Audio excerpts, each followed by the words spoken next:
Hey, good afternoon. It's Dwayne Richards, the host of Comm Cafe, and this is a place where entrepreneurs, small business owners hang out, listen, and we talk about mindset, personal development, professional development, and you know the deal. I bring in fantastic guests, people that I've met along the way who I've resonated with, and now I just want to get to spend a bit more time with them.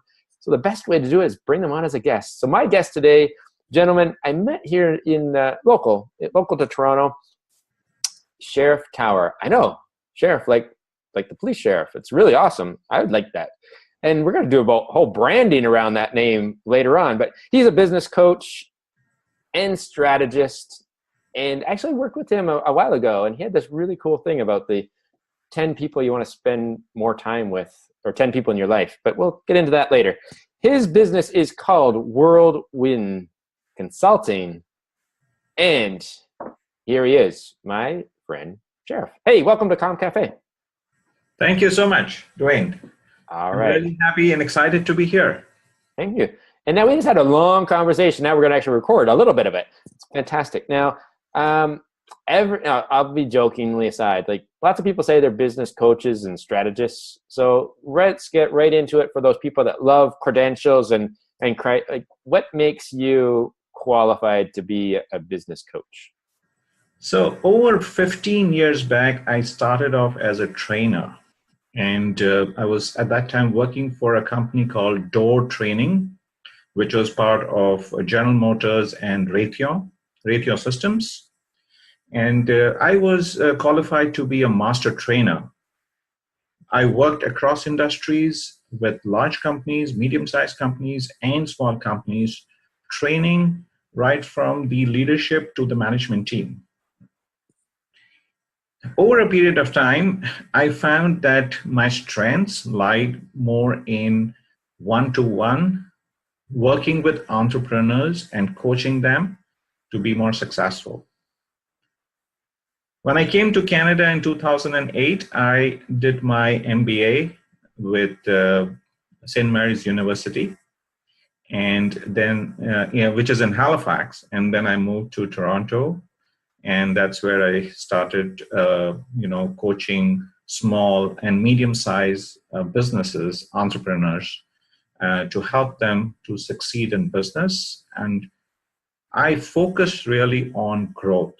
So if there is an ambitious entrepreneur who's wild with ideas, who's kind of crazy about their business, and who is serious about growing, doubling their profits over maybe 1, 2, or 3 years, depending on what stage they are in their business, that's the kind of client that I like working with and help them to achieve their desired state, their goals.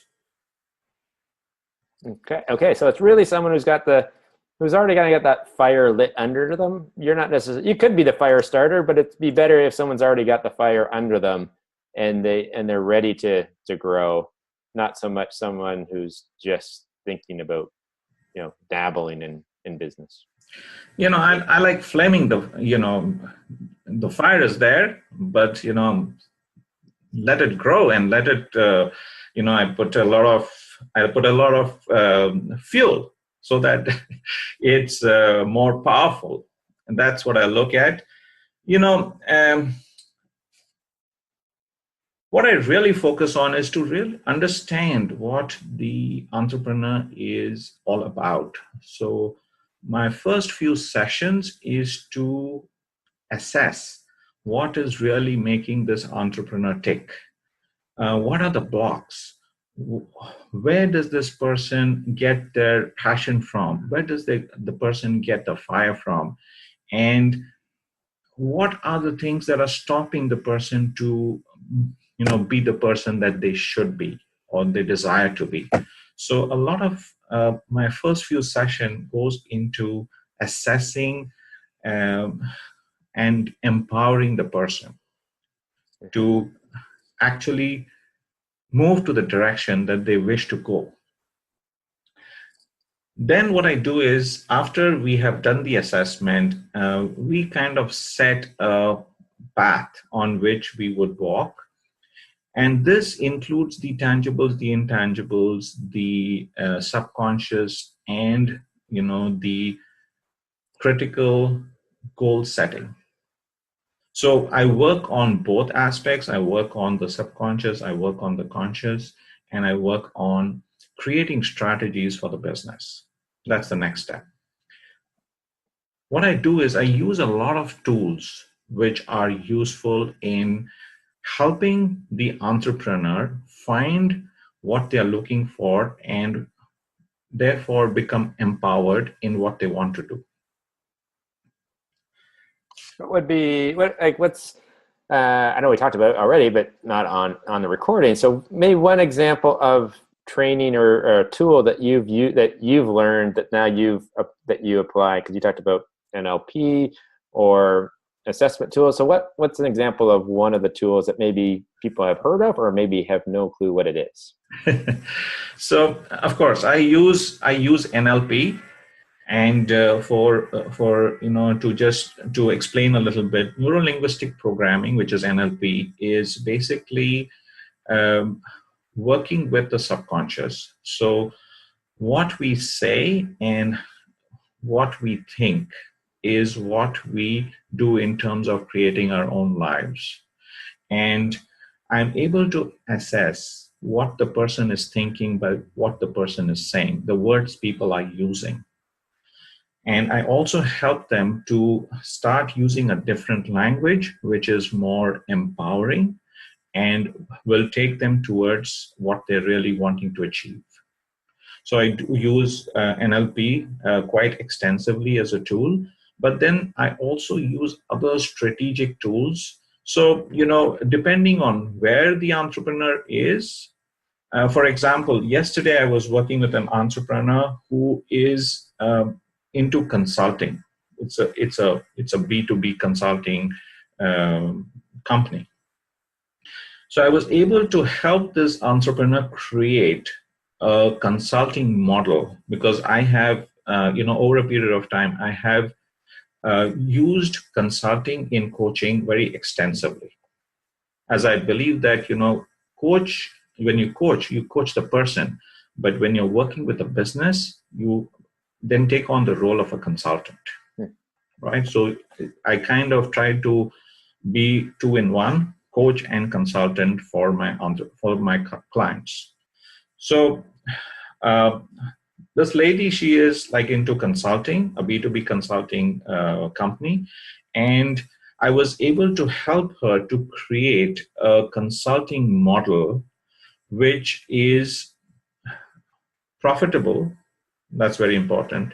But more important, it is kind of robust and dynamic. If we create something which is robust, is good because it is then resilient, but it also needs to be dynamic so that it can grow as the business grows. This model also takes into consideration how to assess really the need of her clients, because obviously when she does consulting, she really needs to understand where that client is coming from, what the client needs, and what is the most profitable thing for the client to do. So she is able to assess and capture the needs of the client and then provide solutions through this model without investing too much of time, because we also have to take into consideration that she has to be economical in terms of what services she provides.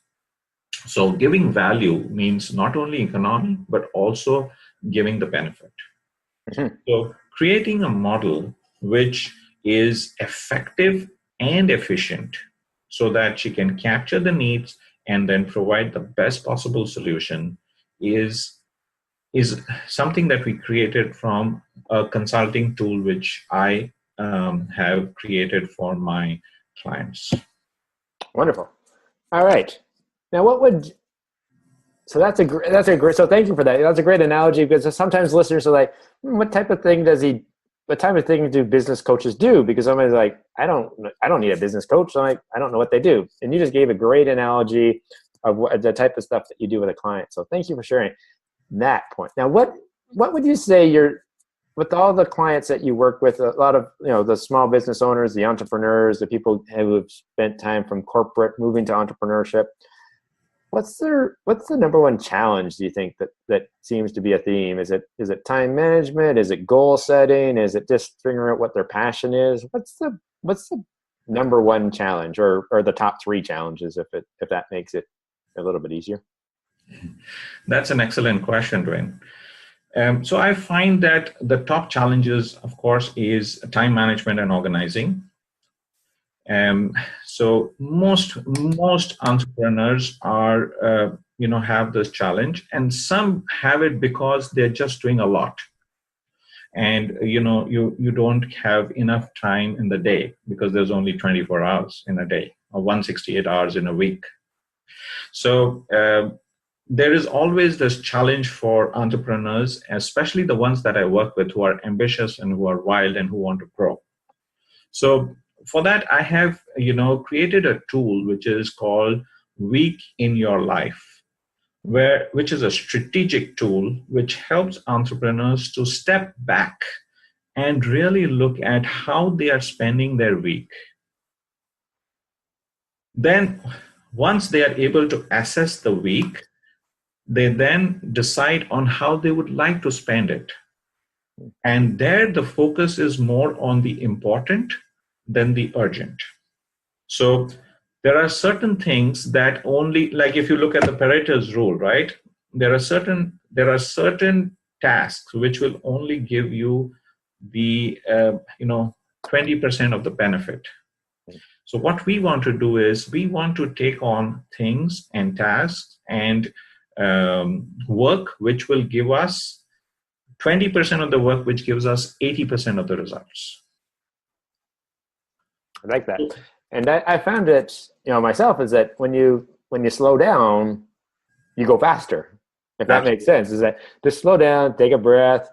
I start my morning routine. I get that out of the way because that's setting the foundation, and then it's just figured out what's important versus what's important to me versus what's urgent to someone else, and making sure that I balance that. I don't let, if it's clients, then you have to balance your clients, but it's really minimizing the impact that other people drive the urgency of getting things done, if that makes sense to me personally. Absolutely. All right.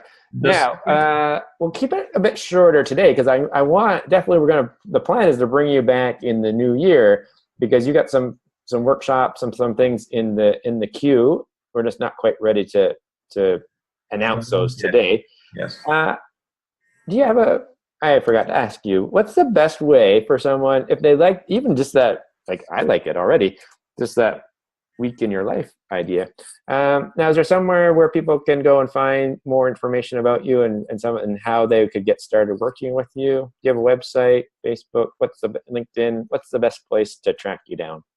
So I have a website, and the address is worldwin.ca. So I'll just spell that out. World, WORLD, WINN. So there's a double N .ca. Okay. If you want to get in touch with me, you can send me an email, sheriff@worldwin.ca. So sheriff is spelled exactly as you mentioned in the introduction, like the police sheriff, SHERIFF @worldwin.ca. All right. And remember, people, if you connect with Sheriff, hey, remember, just announce, it's just nice to know where people come from. So I have people connect with me on LinkedIn and Facebook all the time, and sometimes I'm curious as to how they found me. So if you reach out to Sheriff, just say, hey, I heard you on the Comm Cafe. That way he knows that, hey, it was worth his time being on the show. And that's what we love for promoting, is just being a guest on other people's shows is a great way to promote yourself, because it was about self-promoting. You just shared a lot of great stuff with us today, examples of clients, and just the different tools and a brief introduction to what you offer and how you work with clients. so that someone who doesn't necessarily know you now knows a little bit more about you and may just go over to your website and just have a look around. All right. Any if someone's new or that actually not so new, because someone who's trying to hit that growth, or they've kind of they've hit a block, they've kind of hit that ceiling to their business. There's all kinds of courses, and I still say, we're lifelong learners. We have to continue to grow. What's that one book that you would suggest to our listeners that maybe, because sometimes I ask that, like, what's that book that got you started? But in your case, I may ask you, is there a book that's kind of that next? So they've read all the, Start With Why, and they know why. They know they've done, the E-Myth Revisited. They've done that piece, and now it's like, okay, I need that next book to get me thinking again. So there are a lot of good books, but you know what I would encourage people to go and read 7 Habits of Highly Effective People by Stephen Covey. And I have been certified in that program, and that has really helped me not only to change my own life, but also to help my clients change their lives. And that's exactly the book I was talking about. So hey, I just reached around to the book, and you know what, was amazing that you say that, because we talk about like new books, and then we're like, man, this book has been on like the top like for forever, like probably since it was written. And what happened was, you'll see this. So I may actually give this copy away, because I had an old copy, and when we moved, I couldn't find my old copy. And I'm like, man, I want to go back to that book, because again, I've read it, and I need to, you go back and you reread it, and then you just pick different chapters and then just focus on chapters. You don't have to read it like cover to cover. So I went and bought a new version of it. Now, the people that are listening to it on the podcast, they can't actually see me like waving this book around. Right. I have it in my hand, and over 25 million copies sold. And this was the 25th anniversary. So yes, it's been out for 25 years, but it's like this other book that I'm reading, The Richest Man in Babylon. Right. The classics are the classics for a reason. And you and me both as coaches, and we say, hey, it's the fundamentals. There's going to be, this is a bit of a marketing rant. There's always going to be a new marketing tool. There's always going to be a new Facebook Live. There's going to be ClickFunnels. There's going to be lead pages. There's always going to be a new technology. But if you go back to the foundation, the principles of the 7 habits of highly effective people, I don't remember. Hey, so since you're trained, this is a great lead last question. I know there's 7 of them. It's like picking your favorite child, I know, but what's the number one habit, or where do people start with number 1? Like, if someone were to start, where should someone start with adapting new habits in the 7 habits? Begin with the end in mind, I think is one of the things that I always tell myself. So what is really my end game? What is my purpose? And why am I doing this? Do I really need to do it? Is it important to me? I love that, because just to interject one quick thing is that we do that with the podcast. So usually I ask my guests, I'm like, what's our desired outcome, or what's our end? What's the end? Before we start, where do we want to end, and figure out where do we want to end, and then go back to the start and work towards that end. So it's really, I guess I'm starting to naturally do it, and I didn't realize it, is starting with the end with the end in mind. So that's and even when you get up in the day, like before you start your day, how do you want to finish your day? And then sometimes we have this vision, we don't know how we want to finish it, and therefore we put crap into it all day, and then we expect to have this amazing end of the day feeling, and we didn't really put the thought in. And I'll share one last thing. I learned it yesterday. It was my thought for the day from I'm reading a book with Emmett Fox, and it talks about making a cake. Right. So we get out the finished product, what we put in. Absolutely. If we put in nutritious ingredients into our cake, we're going to have a delicious cake. If we put in negative things into the cake, it's not going to taste good. So it's all back to a biblical reference, but it just talks about, reaping what we sow. So if I sow wickedness, I get back wickedness. And if I put in not great things into my day, my desired outcome, my end of the day, is not going to be very great. So that's just my quick analogy from you for sharing that that reminder about start with the end in mind. Absolutely. And that's one of the things that I tell my clients when we start working together, that let's figure out what your values are, what's important to you. And we will keep that as the blueprint in everything that we do.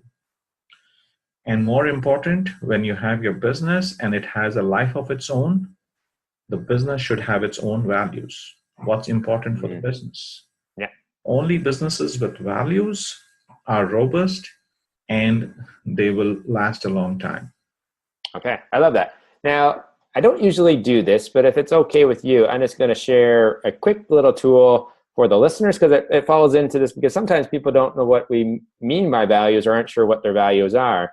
Now, as a bonus for people, our listeners today, if they've been listening and they're still with us, hope they are, we actually have this really cool online assessment related to values called Bank Code. So if our listeners want, as an added bonus, they can go get it, and then when it comes back, then I'll share it with you and we'll just share it with them, and they can. It's a great way to, as a starting point, to have start to understand what the different values that they may have is. So all they have to do is go to www.mybankcode.com/4 results. So it's bank as in BANKCODE.com /4 and then RESULTS for results. And our business is around communications for results, and therefore that's why the number 4 results, because we share with people about different means of communication, use of language to drive results. So I love that you are all about growing your business and helping your clients grow their business. And communication and language is super important, and we help with that on our side of the business with communication for results. So wonderful. The two work well together. All right, now just to wrap it up, we'll give them one more chance to say, hey, if you want to learn more about my guest today, Sheriff Thaver, his website is worldwin.ca. So it's WORLD, world, win, WINN.ca. I know people say, hey, why .ca and .com? But hey, we're in Canada, so it's okay to have a .ca. I want to thank you for being a guest on the Comm Cafe today. It's been a pleasure. I know it's been a while since we've gotten to meet in person, and this has been so much fun just hanging out virtually, hanging out here on Zoom and enjoying each other's company. And thank you so much for sharing some great content for my listeners today. I'm sure they're going to appreciate it. They're going to race over. And as we say here, just do it. I don't put the just because I don't want to get in trouble with Nike. Do it. Go to worldwin.ca, learn a little bit more about Sheriff, and then go to mybankcode.com /4 results. Get your bank code. And your bank code is not really about your bank code at all. It's your personality. It's an online, really quick, 90 seconds or less assessment of what you value most. And then always come back and say, hey, thank you for sharing such great content. And this has been another episode of the Comm Cafe. Thank you again. Thank you, Dwayne. It was really a pleasure to be talking to you this morning, and I look forward to connecting with you soon. Fantastic. And remember, people, like and share, and don't forget to subscribe, because if you subscribe, you'll be notified of when Sheriff comes back on for the next episode of the Comm Cafe.